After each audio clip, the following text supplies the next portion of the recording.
All right, this is part 2 of 3.1, fall 2024. So, millet, I want you to put Muslims let, underline the M and the let. Muslims let people do their thing.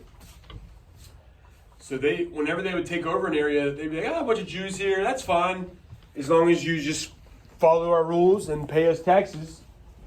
So this continues a tradition that's going to change eventually, as you can tell us. But it's going to change eventually. Let's get another continuity box. Muslims relatively tolerant. You're a Christian? Hey, that's fine. Y'all can live here. You can do your own thing. Just pay us our taxes and make sure you submit to us. So this is Muslims are going to let you keep doing your own day-to-day local lives. That's the millet system. All right, now let's talk about the tax system, which is extremely important to understand. Write Dev Shirmei, but do the M-E real big, and let's call it Dev Shirmi. Dev Shirmi. And then write, deliver them to me underneath that.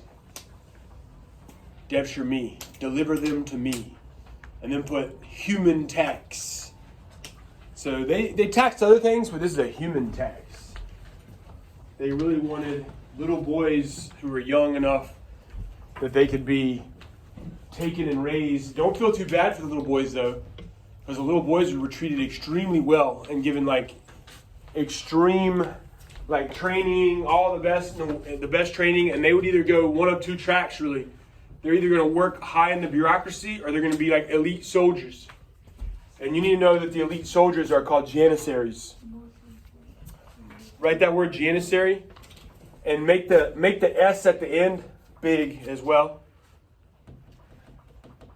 Janissary. These are the soldiers, all right? They're the taxed little boys. You need to link all these words. Like they would do the Dev Shirmei of each millet.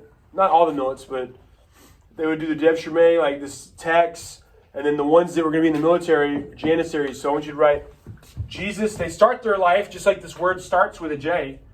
They start their life for Jesus, but then they become soldiers for the Sultan. So write those words underneath janissary. Jesus, but they become soldiers for the Sultan. Janissaries, easy. 100% on the vocab, I promise. There's a little picture down there in the bottom right you can see. Now there is a weird thing here. Why do you think, look at the map. Oh man. I gotta try to remember which way it was pointing. It's gonna be really annoying in the second half of the video. I think it was pointing that way. Alright, look at the map here. This peninsula, it doesn't look like a peninsula, it's kind of bloated. When we think of peninsulas, we think of like Italy and Florida. See how this one's kind of bloated? This is called the Balkans.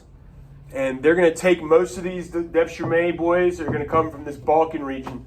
And I want you to work with your partner and try to be like, they could have taken them from North Africa, Egypt, Arabia, deeper into Turkey, Syria. Why are they going to get most of their dudes from there, you think? Why? Talk about it with your partner. What's that guy? What do you think that is? What do you think?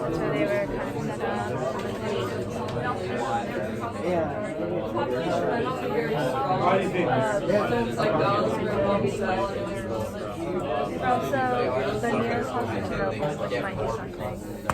All right, just give it a shot. Add faith, give it a shot. What you got? Why that area? Why not Arabia, Turkey, North Africa? What do you think's in that area? It's kind of racist, sort of. I guess I think it's racist. There's more Christians. Yeah, they're being tolerant, but if they're gonna side with somebody, they're gonna side with traditional Muslims over Christians, right? So they take these boys from there, and remember, they take them when they're real young, so the boys of us don't even know what's happened. But they do something to them that is a continuity throughout this time period. Did we talk about Zheng He? And Admiral Zing, do we talk about why the emperor trusted him so much? He was a eunuch. Does anybody know what that means? Maybe you've heard the word castrated before? Talk with your partner. I don't want to be the one to teach this to you for the first time, but you need to try to figure out what the word castration means and how you can use that to remember where they're from. All right, talk with your partner. The Balkan Peninsula. Talk about it. They're not from the Balkans anymore. Or they're still from the Balkans. Definitely out of the Do you know Balkans. what Yeah, okay, wonderful. We're not going against that. The region, the Balkans. Okay, so what was the other part of Yeah, this? go ahead. Like why We were on camera, so it's anything too crazy. Alright, Chauncey, tell us what castration is in the most Title IX friendly way you can. How do I make that Title IX? Well, just say it. Pretend like you're teaching a sex ed class because you have to do that at school anyway. They remove their testicles. They remove their testicles. So how can you help that remember where these boys are from? Balkans, all right? So you got to know that. We're being silly, but you got to know they get all these boys from the Balkans. And the Sultan actually would trust them more than his own family because they literally couldn't take his dynasty away from him. Think about it. Like, hey, I saw that guy looking at your wife a lot. And like, don't worry about it, bro. Trust me. All right? They literally couldn't take their dynasty away from him. All right? It's over for them. All right, right Suleiman. I'm just gonna skip that one. Right Suleiman. He's our other big Ottoman god I know, but right instead of in the middle of his name, spell law in all caps, like L-A-W. Suleiman. That's what he's like the most famous for. He continues to spread the empire. Look at it, all the way to Austria, deep into Europe. And he's really good at organizing it. System of laws.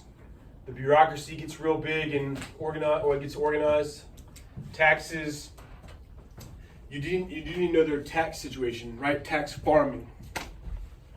What's a bathroom word that sounds like farming? Yeah, you said it. So write that beside it. Tax farting. You gotta remember that's with the Ottoman Empire. How does the Ottoman Empire? Here's another good spiced tea. You get that for your E over there, right? Ottoman tax farming.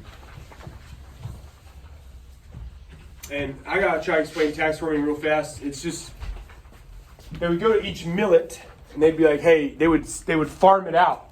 Instead of us having to mess with all this, we're just gonna be like, hey, this particular millet, like, who can get us the most money? And people would be like, $1 million, $2 million.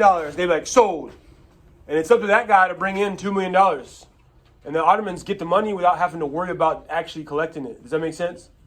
So it's easier for them to get the money, and that guy, it's a business for him because if he collects $3 million, he can keep that off the top. All right, anyways, keep going. All right, let's practice this. Look at this quote from Suleiman. Read that real quick before you talk. Read that quote.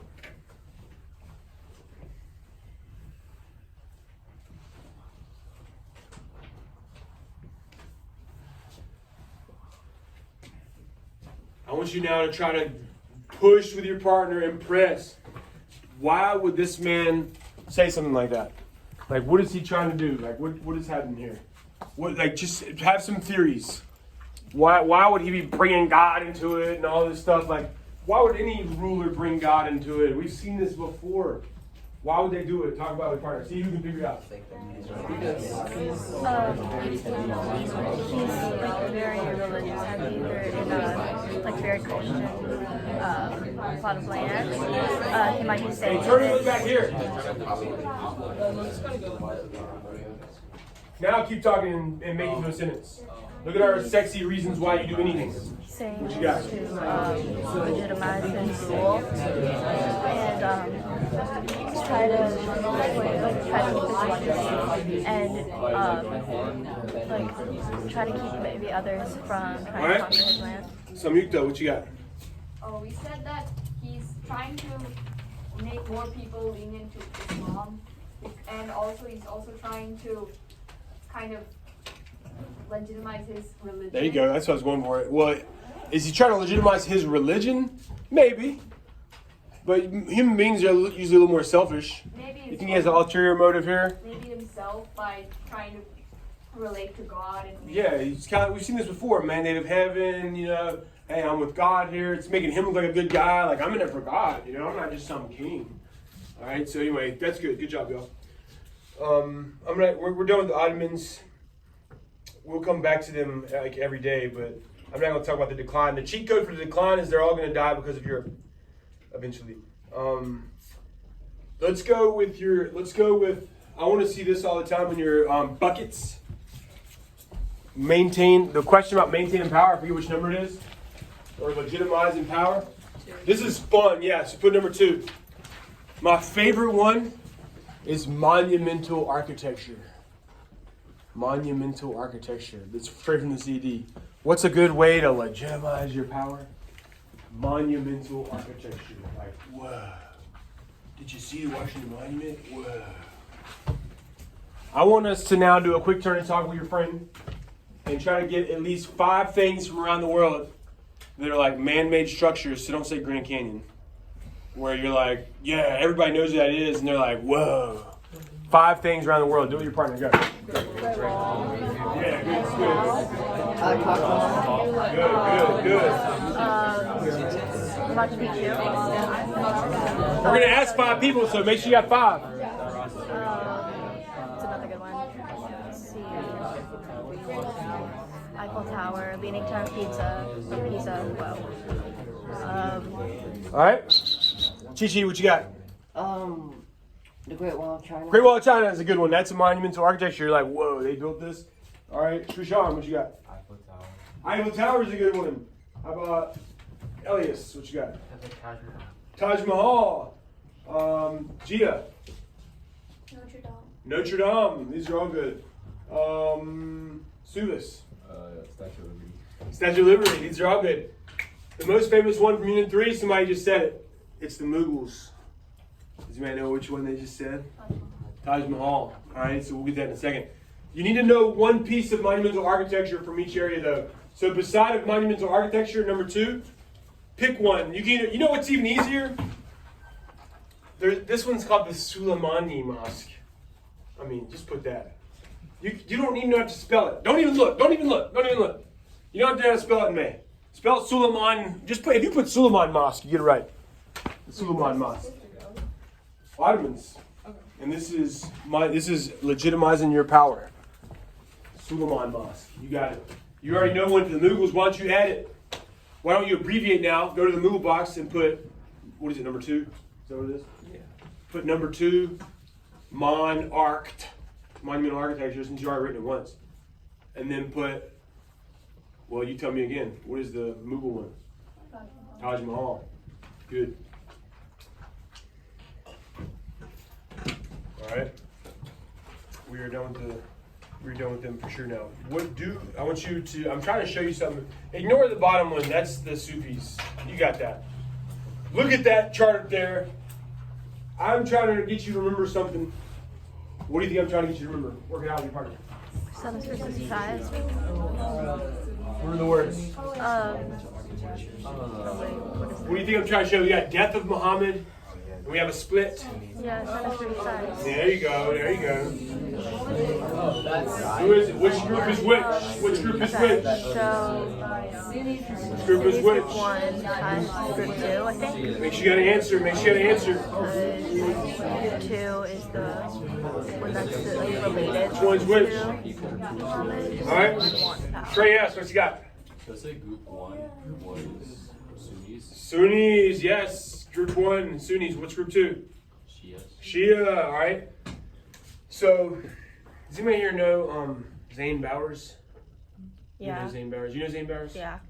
Like, I had him twice. And we had a good enough relationship, right, where I could, like, threaten him physically. And, like, I would do that all the time. Like, I know King pretty well, too. But I would literally slap him all the time because this is so easy. And I'm going to be pissed if you miss it. Out of all of our entire class, there's only one empire you have to know that was Shia. Every other Muslim you meet, every other empire we talk about is Sunni. All Muslims are like 98%, 90% are Sunni, okay? So write on your blue paper, write Safavid and put Safa Shia and make Shia all caps. Safa Shia. There are these things when I was called Shia pets. So I'd always ask Zayn, I'd be like, I would come to him and I'd be like, what are the Safavids? You know, and he would say Shia, or he wouldn't, and I'd always smack him. You know, but then I would threaten other people, like I'd be like, literally any other one, like, what are the opposites? Sunni. There you go. What are the Mughals? That's it. It's that easy. It's that easy. Let's think of another one. Like, I will threaten a girl because there's no way I'm gonna actually hit him. What about the Delhi Sultanate? Sunni. Yeah. Let's think of some more. What about the Ottomans? Sunni. They're all Sunni except one, Shia. Look on the map. There's only one modern day country in the world that is like 98% Shia. What do you think it is?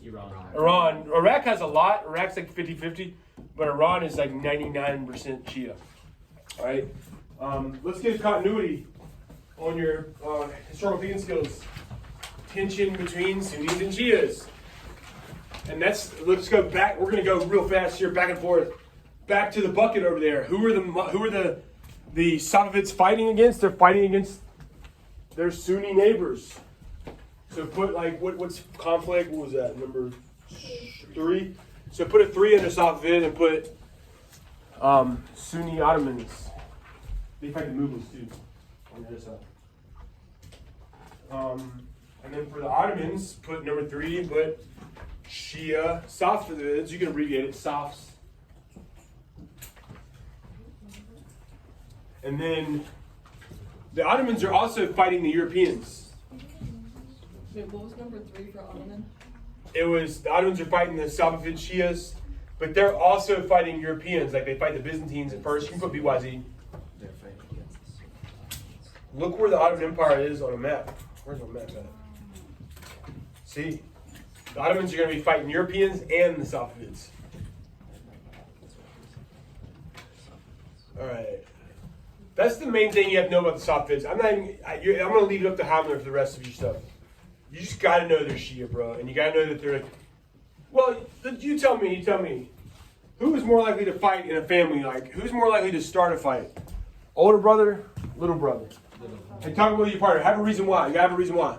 Talk about it. You gotta say why, though. You gotta say why. Brother, because he's a little more impulsive and he's like more protected in the sense that like he's younger, so he's not allowed to get hurt in a fight and things like that. So he'll probably Who's like gonna be picking fights and stuff? All right, Landon, what you think? I said younger brother. Younger brother, why? They're more likely to be like angry with the older brother and then like hit him. Same situation. I'm so glad you answered that way because sometimes people go the other route, which is a fine answer. But the Safavids are just kind of got this like chip on their shoulder. Like we're this little group. We need to like protect ourselves or we're extinct, man. So do you feel that? The Ottomans are like, we gotta fight them again. Okay, we're bigger and stronger. Let's go fight them. All right. Mughals and then we're done. All right. So here's my stupid video coming up. All right. It's just like to me, India looks like a big shark tooth, and a megalodon is the biggest shark of all time. So I want us to draw a shark and write India Muslims. Let me help you draw a shark. People look ridiculous when they draw a shark, so I'm going to give you a nice cheat code. All right, the fin's easy. That's easy. The key is to make... Let me do it again. The key is to make the mouth underneath like this. Like that's what sharks look like. People go wrong when they do this. And then it looks stupid. So like make it kind of like a sloping point, and then the mouth is underneath. That'll make it look like a shark. Write India Muslims and write Mugladons. Mugladons. Mugladons. Mugladons. Mugladons. You gotta remember that. The India Muslims. Underline the M and write Muslim. Underline the M. Mughals are the India Muslims. And they have the greatest example of all time of monumental architecture. I want you to write Taj Mughal. Taj Mughal. And then I just need to teach you 2 other words because I have good mnemonic devices, and the rest you'll learn on Heimler. I want us to go continuity. You could have already added it. Tension in India between what? Muslims and Hindus. Go ahead and add it. Tension in India between Muslims and Hindus. Continuity. You can add that every time I pass the paper off. But, big but, this dude right here, Akbar, check this out. Akbar he is a ruler that this is the best the Mughals ever get, and he's actually super tolerant. So I want you to write Akbar on your back on your blue paper. Akbar acts better. Akbar acting better, and put tolerant in parentheses. Akbar, tolerant, very tolerant. He even marries like a Hindu woman. He invites even like Christians and Jews from far away. Like he just loves learning and listening to people, and this is the biggest and richest the Mughal Empire gets. But if look at that. I should have made you tell me what the tax on being non-Muslim was. Do you remember what it is? Can you find it on the sheet, or can you remember? Jizya. He abolishes the jizya. And so so if you needed like an example in an SAQ, that would be something worth like talking about. But his great-grandson, check this out, Aurangzeb, and then we're done here. Write his name, Aurangzeb, and put you wrong, Zeb, and then put not tolerant. So you can get a change there if you want, a change box. I don't know what you want to call it, like level of toleration, Mughal level of toleration. From Akbar to Aurangzeb, you're wrong, Zeb. And unfortunately for him, when he's being mean to the Hindus in his empire is right about when the British start to show up. And so the British are like, wait a minute, everybody, like y'all hate the person in charge, and y'all hate them, like, sweet. And they take advantage of that, right? There we go. We're gonna do this again tomorrow and write this next thing. I just want you to, you don't have to write anything for this next thing. Let's just recap. You gotta know which one's which, baby. You gotta know which one's which. Come on. You gotta know which one's which. So talk about with your partner. Don't have to write a thing. Just be like, which color is which empire, gunpowder empire, and can you remember anything? At least one or two things about each one. The Ottoman Empire, you should have like a whole list. But do it with your partner real quick, and then we'll be done with this. So the greatest Ottoman.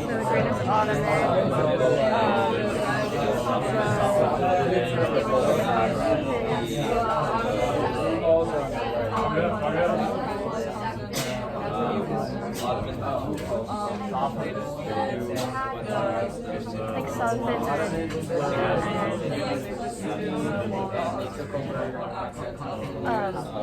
So the Ottomans were All right, next class I'm going to call people, I'm not going to do it today, but you're going to list a whole bunch of things, but which one's the green one? Ottoman, Safavid, Mughal, all right? And next class, I want to hear a whole list, like Def Shumay, Janissaries, and all that, and I'm going to be like, which one's which? Might even throw candy out or something. All right.